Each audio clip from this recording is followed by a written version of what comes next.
Olá, boa noite. Boa noite. 12 de setembro. A Câmara se reúne para decidir finalmente se caça ou não o mandato de Eduardo Cunha, do PMDB. Um processo que se arrasta por 314 dias. O Supremo Tribunal Federal sob comando feminino.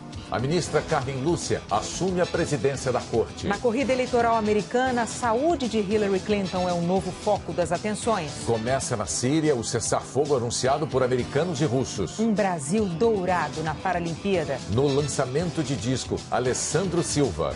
Na bocha, Antônio Leme, Evelyn de Oliveira e Evani Soares. Uma chuva de prata no Rio. Também na bocha, os irmãos Marcelo e Eliseu dos Santos e Dirceu Pinto. No tênis de mesa, Israel Stroh. No atletismo, Rodrigo Parreira e Fábio Bordignon. No revezamento, 4x100. E um bronze na natação para André Brasil e Thalisson Glock. O Jornal Nacional está começando.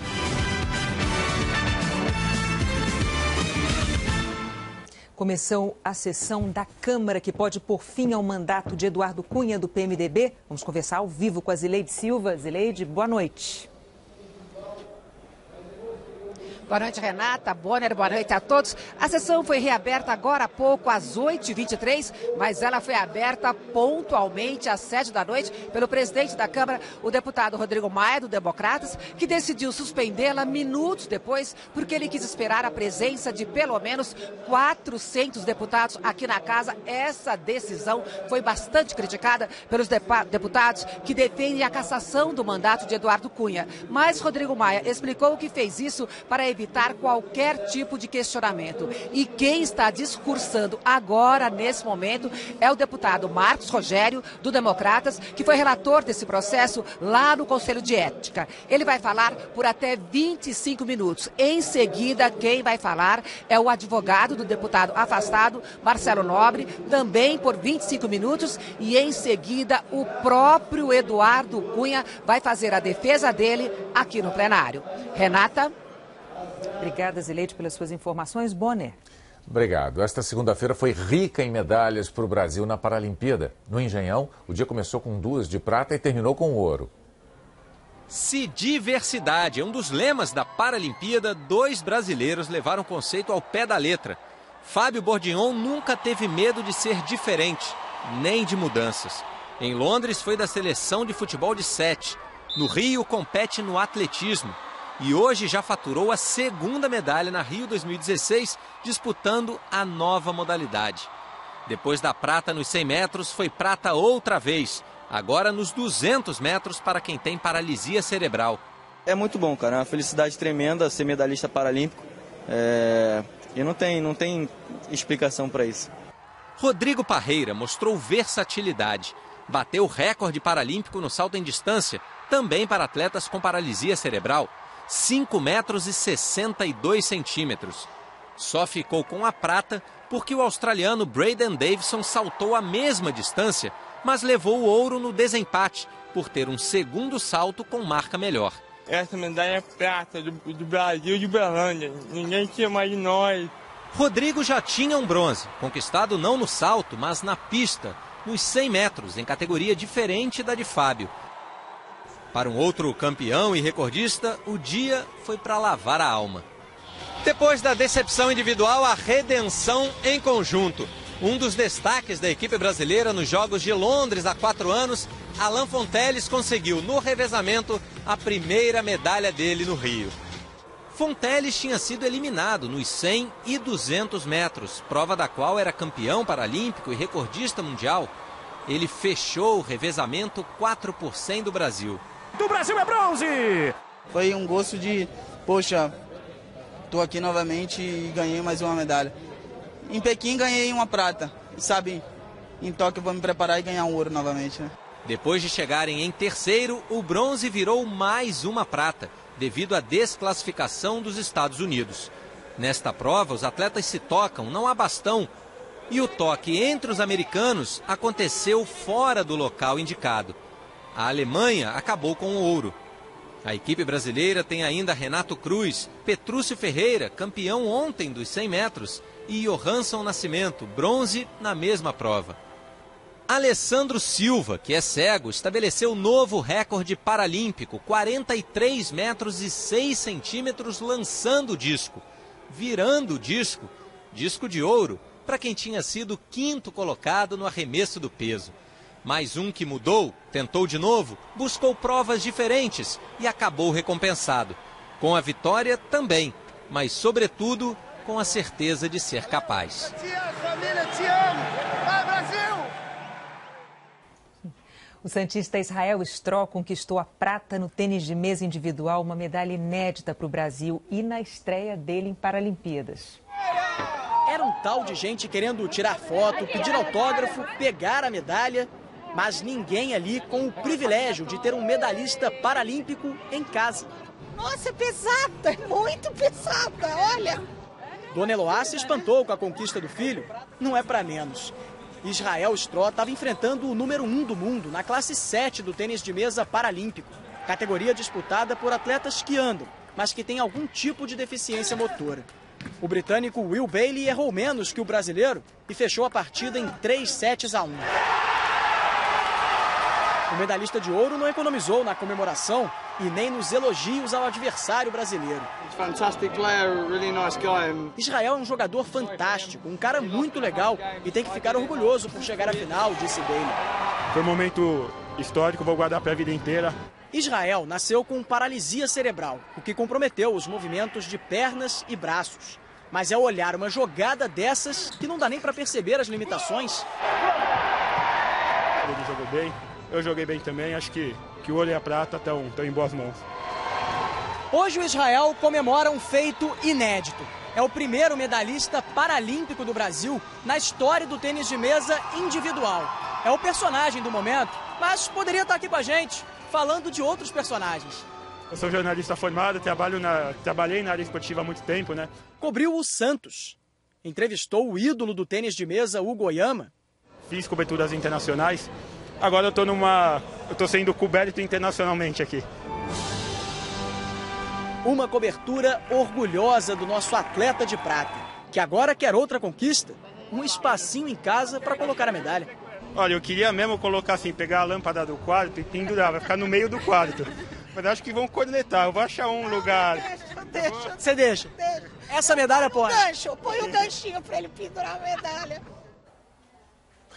Na bocha paralímpica, o Brasil conquistou ouro e prata.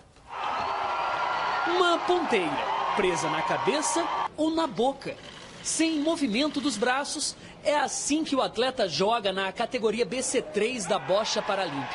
Nessa classe estão os atletas com maior grau de comprometimento motor.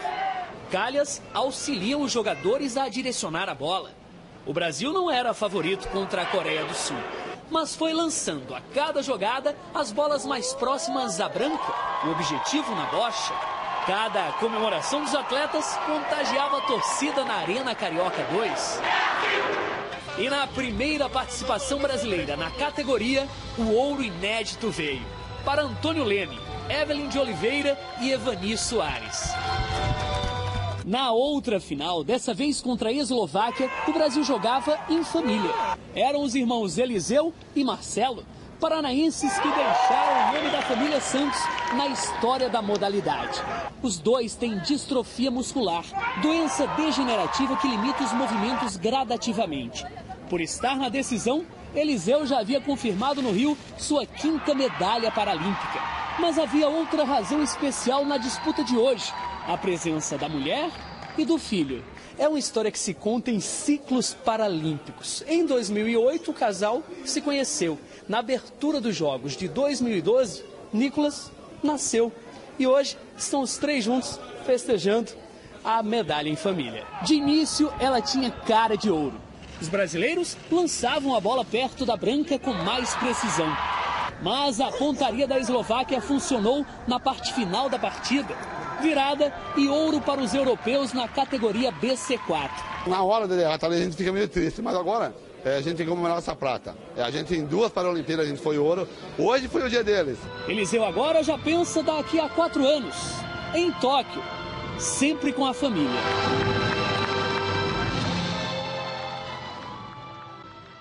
Teve medalha também na natação. Renato Peters traz as novidades. Boa noite, Renato.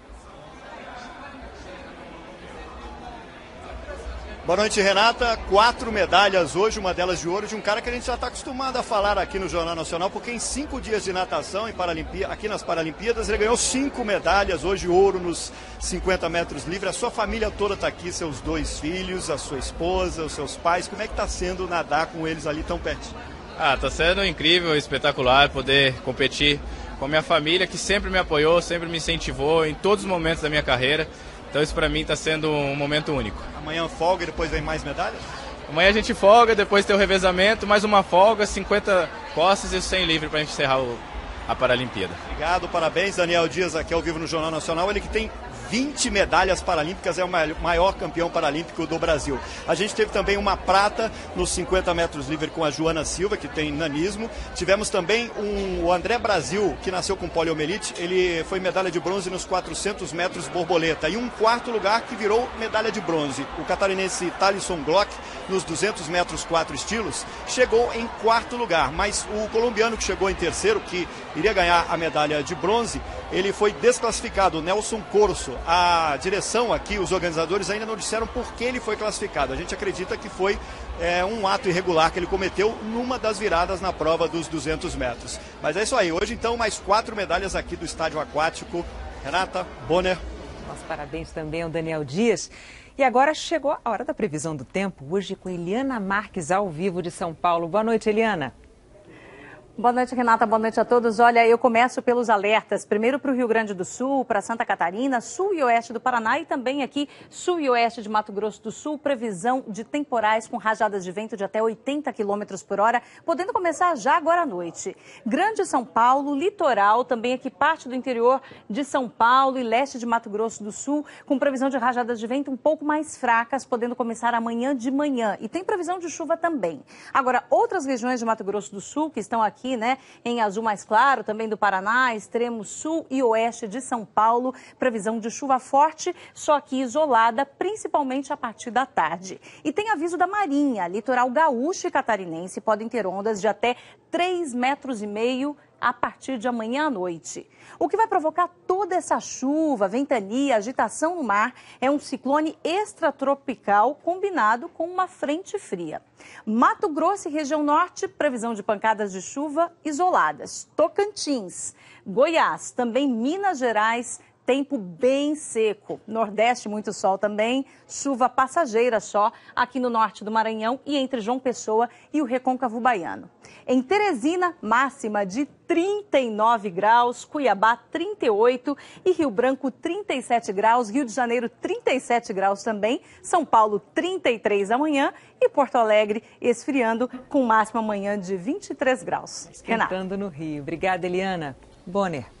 O presidente Michel Temer assinou hoje a ratificação do Acordo de Paris, que impõe medidas para frear o aquecimento do planeta. O acordo só vai entrar em vigor quando for ratificado por 55 países responsáveis por metade da emissão de carbono do mundo. A gente vai ter outras informações da Paralimpíada ainda nesta edição. A seguir, a posse de Carmen Lúcia na presidência do Supremo Tribunal Federal. E a sessão que pode cassar o mandato de Eduardo Cunha. A polícia do Rio prendeu hoje uma suspeita de entregar uma criança a um coronel reformado da PM. Pedro Chavarri Duarte está preso desde sábado, acusado de violentar uma menina de 2 anos de idade. Ele estava com a criança num carro no subúrbio. Na delegacia, o pai da menina contou que a mulher presa, Tuane dos Santos, disse que levaria a criança para fazer um cadastro que daria direito a um presente no Natal. Tuane entregou a criança ao coronel. Há mais de 20 anos, Pedro Chavarri Duarte já havia sido acusado e é absolvido de um crime parecido. A funcionária da lanchonete do posto, que denunciou o coronel reformado, disse que ele esteve no mesmo lugar outras vezes com crianças. A ministra Carmen Lúcia assumiu hoje a presidência do Supremo Tribunal Federal. Caetano Veloso veio a convite de Carmen Lúcia para cantar o hino nacional. Dos filhos deste solo és gentil, pátria amada Brasil. Em seguida, Carmen Lúcia prestou juramento. Prometo bem e fielmente cumprir os deveres do cargo de presidente do Supremo Tribunal Federal. Entre os presentes, 2 ex-presidentes, Lula e José Sarney. Carmen Lúcia assinou o termo de posse e ocupou o lugar de presidente da Corte. Deu posse a Dias Toffoli como vice-presidente do Supremo e escolheu Celso de Mello, ministro mais antigo do STF, para falar pelo tribunal. Ele discursou contra a corrupção e citou as palavras de Ulisses Guimarães na proclamação da Constituição de 88. A moral é o cerne da pátria. A corrupção é o cupim da República. República suja pela corrupção impune tomba nas mãos de demagogos que, a pretexto de salvá-la, tiranizam-na. Não roubar, não deixar roubar, pôr na cadeia quem roube, eis o primeiro mandamento da moral pública.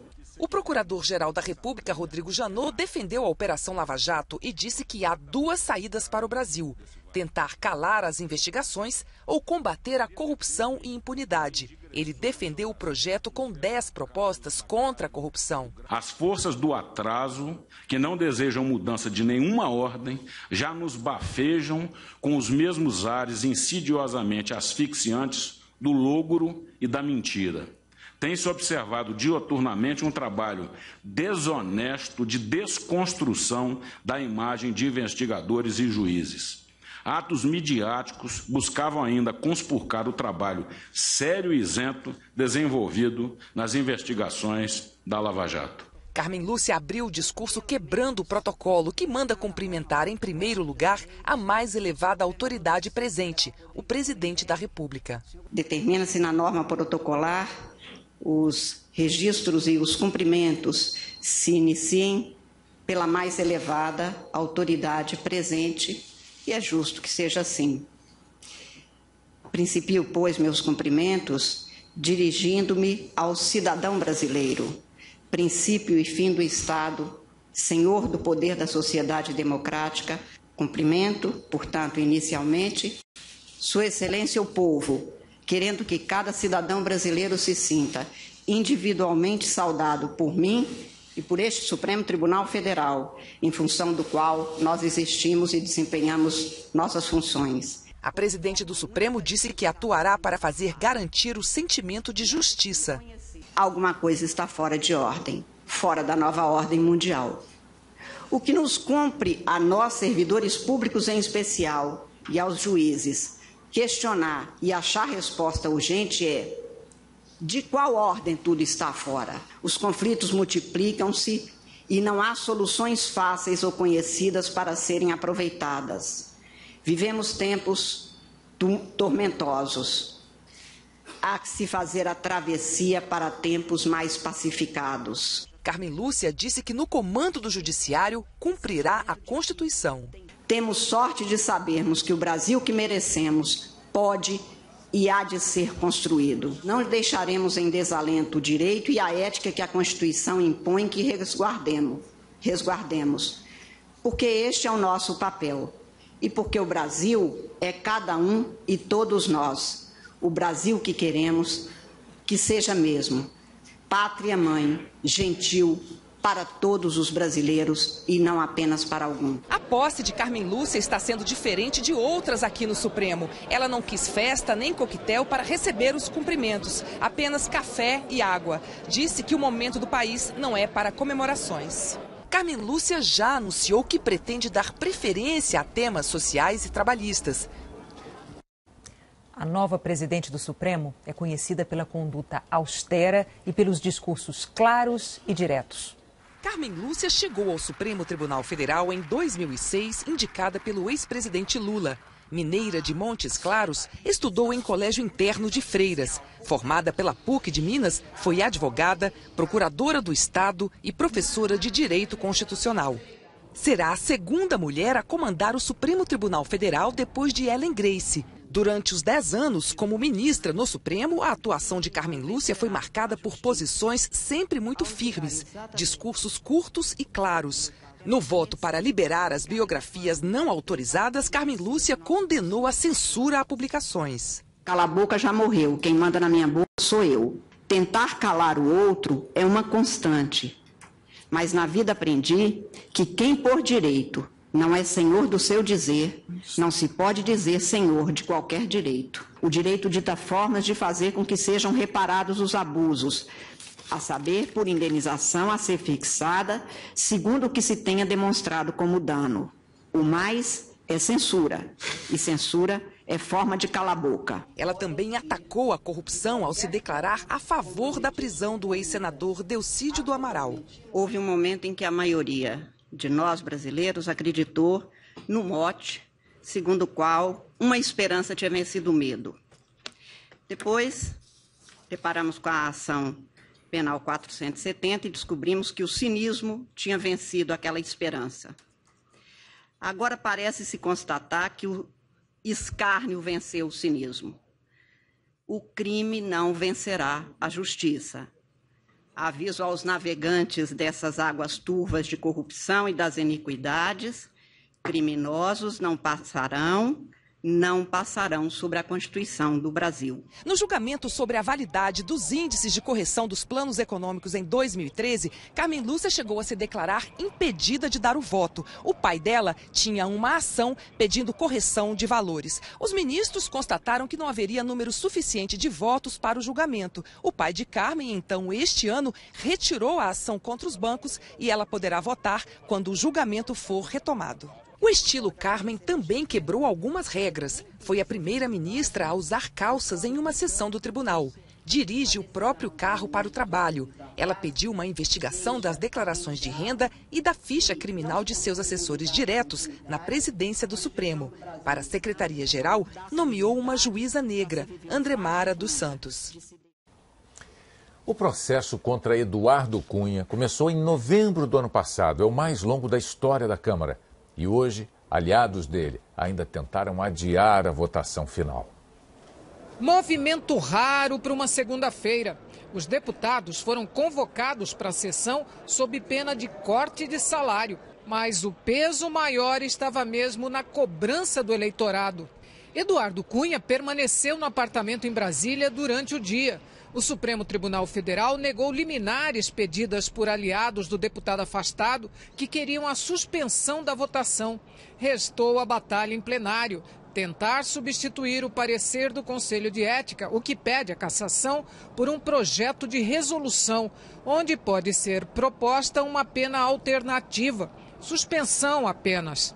Mas as horas que antecederam a sessão foram cheias de boatos e especulações. Se Cunha ficar suspenderia a sessão?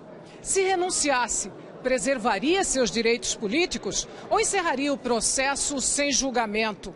A resposta da mesa diretora da Câmara era de que nada disso livraria Cunha. Até porque a renúncia não interrompe o processo de cassação. É o que determina o artigo 55 da Constituição. Na sessão da tarde, para votar medidas provisórias, o tema já era o caso Cunha. Discursos pela cassação. Não apareceu quem defendesse o contrário. Hoje, quem não marcar presença e quem não votar é porque de fato quer absolver Eduardo Cunha. Não há meia palavra na sessão de hoje. Os aliados de Cunha estavam divididos. A maioria não quis se expor e preferiu nem aparecer para a sessão. Durante a tarde, manifestantes pedindo a cassação recepcionavam os deputados no corredor. O PSOL e a Rede, autores da representação contra Cunha, também protestaram no Salão Verde. Fora Cunha! O deputado Paulderney Avelino, do DEM, um dos 9 partidos que se comprometeram a encher o plenário, participou da reunião de líderes na casa do presidente Rodrigo Maia à tarde, para definir os detalhes da votação. E estava confiante que Cunha será cassado. Eu entendo que, nesse momento, já está definido o processo de cassação do deputado Eduardo Cunha. Antes de entrar para a sessão, o presidente da Câmara, Rodrigo Maia, deixou claro que, apesar do direito de apresentar questão de ordem, os aliados de Cunha não conseguirão impedir o julgamento hoje. Não vejo no plenário apoio majoritário né, para apoiar qualquer pedido de efeito suspensivo de alguma questão de ordem apresentada pelo deputado Eduardo Cunha. Eduardo Cunha não quis se pronunciar. Vamos voltar ao vivo ao plenário da Câmara. Zileide, o que está acontecendo nesse momento? Olha, Renata, quem está falando agora, neste momento, é o deputado afastado Eduardo Cunha. Ele faz a própria defesa dele e terá até 25 minutos para isso. Agora há pouco quem falou foi o advogado dele, Marcelo Nobre, que fez uma defesa mais técnica. E terminada essa defesa de Eduardo Cunha, aliados dele já disseram que vão tentar botar para votar um projeto alternativo ao parecer do Conselho de Ética, que pede a cassação do mandato de Eduardo Cunha. Eles querem uma punição mais branda, a suspensão do mandato. Mas a maioria dos líderes aqui da Câmara já disse que dificilmente essa manobra será aprovada. Bonner e Renata. Vamos continuar acompanhando. Obrigada, Zileide. E a seguir, as primeiras horas de cessar fogo na Síria. E o novo foco de atenção na corrida eleitoral americana. A corrida eleitoral americana ganhou um foco de atenção novo nesse fim de semana. A saúde da candidata à presidência Hillary Clinton, do Partido Democrata. A imagem que mudou o rumo da campanha chocou eleitores e adversários. Hillary precisou de ajuda do serviço secreto para entrar no carro. A candidata passou mal na cerimônia que lembrou os ataques de 11 de setembro. A assessoria primeiro culpou o calor. Hillary chegou a aparecer sorridente horas depois. Até a campanha admitir que desde sexta-feira ela está tratando uma pneumonia e recebeu a recomendação de descansar. Foi um golpe duplo. Há menos de 2 meses da eleição, Hillary voltou a ser acusada de falta de transparência e precisou cancelar uma viagem de campanha para a Califórnia. O mal-estar aqui em Nova York virou um trunfo para a oposição, que há meses trata a saúde como um ponto fraco de Hillary. Ela já teve vários coágulos, um deles na cabeça, depois de desmaiar em 2012. Na campanha, enfrentou rouquidão e crises de tosse. Trump, que tem 70 anos, 2 a mais do que Hillary, vive repetindo que ela não tem resistência física para virar presidente. Mas até agora ele não provou que está com a saúde em dia. Hoje prometeu divulgar os resultados de um check-up, desejou que a adversária se recupere logo e partiu para cima. Disse que a democrata desrespeitou o povo americano num evento de campanha. Total disrespect for the people of our country. No fim de semana, Hillary se desculpou depois de dizer que 50% dos eleitores de Trump são deploráveis. Sinal de que a linguagem politicamente incorreta do republicano pode ser contagiosa. Faz pouco mais de 8 horas que entrou em vigor a segunda tentativa de cessar-fogo este ano na Síria. E já há alguns relatos de que a trégua teria sido violada pelos dois lados do conflito. Quando a noite caiu, a frágil pausa nos confrontos começou a valer. Mas até quando? Depois de 5 anos de guerra, quase 300 mil mortos e 11 milhões de desalojados, o histórico de tréguas falidas no país é motivo de desconfiança. Ainda mais quando o novo cessar-fogo foi decidido entre 2 países, Estados Unidos e Rússia, que apoiam lados opostos do conflito. Os russos dão apoio aéreo às forças do presidente Bashar al-Assad. Já os americanos ajudam os rebeldes anti-governo. E isso sem falar nos outros grupos de combatentes que agem por conta própria, longe da esfera de influência americana ou russa. O novo plano prevê 7 dias, sem tiros e bombardeios, para que a ajuda humanitária seja entregue nas cidades sitiadas. Se esse prazo for respeitado, começa uma segunda etapa de ação militar conjunta entre os Estados Unidos e a Rússia. Os 2 países coordenariam ataques aéreos contra grupos extremistas, como o Estado Islâmico. Poucas horas antes do início da trégua, o presidente sírio visitou um bairro de Damasco e disse que o país vai recuperar todos os territórios tomados por terroristas. Marcas de guerras pelo mundo também estão presentes nas lembranças e nos corpos de muitos atletas paralímpicos. No desfile dos atletas, na cerimônia de abertura, os nomes de alguns países trazem memórias tristes. Afeganistão, Líbia, Somália, Irã. A lista é bem mais longa. Todos viveram ou ainda vivem guerras. Entre tantos efeitos, corpos dolorosamente transformados. A americana Melissa Stockwell era militar. Perdeu a perna esquerda com uma bomba em Bagdá. Medalha de bronze no triatlo, o sofrimento da chegada não se compara com a brutalidade do que ela passou. Melissa diz que perdeu a perna na guerra do Iraque há 12 anos e que hoje quer que as pessoas lembrem dela pelo exemplo que ela dá no esporte. A americana, pelo menos, sabia do risco que corria quando escolheu ser militar. Existem outros 30 atletas com histórias parecidas na delegação dos Estados Unidos. Mas nas guerras, a maior parte das vítimas são civis. Nesse jogo entre Irã e Ruanda, nada menos do que 15 jogadoras sofreram com guerras em seus países. A guerra entre Irã e Iraque, na década de 80, foi a mais longa do século XX. Durou 8 anos. 7 jogadoras já eram vivas. No caso de Ruanda, eram 8. O conflito interno em Ruanda foi em 1994.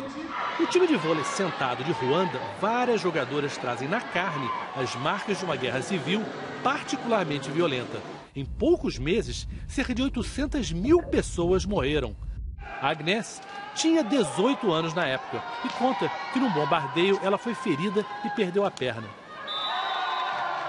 Do lado do Irã, existe um exemplo de como certas guerras, de certa forma, não acabam. Ezra diz que pisou numa mina, anos depois do fim da guerra, e que teve que aprender a viver com essa deficiência física. Para elas, o esporte ajudou a abrir portas que foram fechadas com os danos causados pelas guerras. As Paralimpíadas, originalmente, foram criadas por britânicos para ex-soldados, logo depois da Segunda Guerra Mundial. A atividade esportiva servindo como ajuda física e psicológica. Só depois os jogos foram ampliados para todos com deficiências. Atualmente existem 64 conflitos militares pelo mundo, todos, infelizmente, podendo produzir futuros atletas paralímpicos. Atletas que, ao contrário de soldados, nas vitórias ou derrotas, acabam se cumprimentando de maneira respeitosa. Não inimigos, mas apenas adversários. A seguir, as últimas informações sobre a sessão que pode cassar o mandato de Eduardo Cunha. E as imagens mais marcantes de hoje na Paralimpíada. O Ministério da Cultura anunciou hoje que o filme Pequeno Segredo vai representar o Brasil na disputa de uma indicação ao Oscar 2017 de melhor filme em língua estrangeira. O filme conta a história da adoção da menina Kat pela família Schurman, que deu a volta ao mundo num veleiro. Pequeno Segredo, dirigido por Davi Schurman, tem no elenco Julia Lemertz e Marcelo Antoni. E estreia no Brasil em novembro. No quinto dia de competições, a China mantém a liderança no quadro de medalhas com 50 medalhas de ouro, seguidas pela Grã-Bretanha com 28 medalhas de ouro, no total 63 medalhas. A Ucrânia vai em terceiro lugar com 22 medalhas de ouro. Os Estados Unidos estão em quarto com 16 medalhas de ouro e o Brasil está em quinto lugar com 9 medalhas de ouro, 17 de prata, 9 de bronze e 35 medalhas no total, Bonner. Na Paralimpíada, a perfeição de um movimento se encontra nas sutilezas. O egípcio Ibrahim Manatu, por exemplo, usa a habilidade com o pé direito e a raquete com a boca para jogar tênis de mesa. O australiano Braden Davison tem as mãos como mira para ajustar o caminho que vai correr antes de decolar no salto em distância. E como os atletas pulam, gritam e se emocionam. Olha a felicidade do Peter Rosenmeier. Foi comemorar a medalha de ouro com a torcida dinamarquesa. A emoção transparece também na frustração. Na preliminar dos 200 metros, a mexicana Sandra Fonseca queimou a largada e nem chegou a disputar a prova. Foi eliminada. Sem esconder o choro, restou a Sandra receber o carinhoso tapinha nas costas do voluntário da Paralimpíada. E antes de encerrar essa edição, a gente vai voltar a Brasília. Zileide, está mantida a previsão de que essa sessão, essa votação só vai terminar de madrugada mesmo? Olha, Bonner, tudo vai depender do ritmo dos próprios deputados. Muitos dizem que essa sessão vai terminar ali por volta da meia-noite. Outros dizem que não, que antes das 2 da madrugada ela não termina. E 38 deputados já se inscreveram para discursar. 37 a favor da cassação do mandato de Eduardo Cunha e apenas 1 a favor do deputado afastado. Bonner e Renata. Obrigado, Zileide Silva, trazendo de novo ao vivo, direto da Câmara, as informações sobre essa sessão histórica. O jornalismo da Globo segue acompanhando a sessão da Câmara. Depois de Tela Quente, tem o Jornal da Globo. Boa noite. Boa noite, até amanhã.